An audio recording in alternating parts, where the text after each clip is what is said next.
Recovery efforts are ongoing in both Elk and Medical Lake after last year's disastrous wildfires. Several people in Elk who lost their homes are still living in RVs and are struggling to stay cool during this extreme heat. Marissa Rio explains the impact this heat wave is having on the community.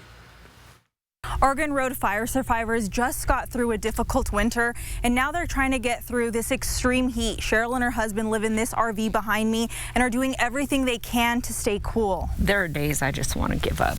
I really do. I just want to throw in the towel and walk away. The feeling of defeat. Cheryl Green and her husband lost everything in the Oregon Road fire. You don't have a place to go home to when you go from having, 4,000 plus square feet to having 175-ish. Nearly a year after the fire, Cheryl and her husband are still living in their RV. Winter was difficult, and now this heat is presenting its own set of challenges. The RV got up to about 88, 89 degrees, so that was a little bit rough. They have reflectix up on their windows to keep the heat out, and they keep their AC running all day long. There's not a whole lot else you can do. We're going to try to put a tarp around the front part to prevent the sun from beating on it, because that's where the head of the bed is, and it got pretty hot.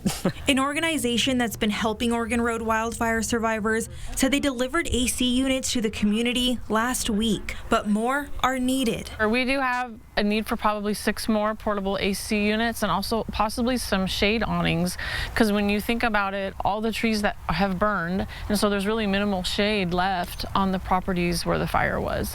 Salvation Army has also been out in both Medical Lake and Elk doing welfare checks, giving out water, and more. As for Cheryl and her husband, but I'm kind of hard-headed, and so is my husband, and I'm like, this fire is not going to beat me. That's what Cheryl says as she walks me through her property surrounded by burn scars. The feeling of determination and resiliency. In Elk, Marissa Rio, 4 News Now.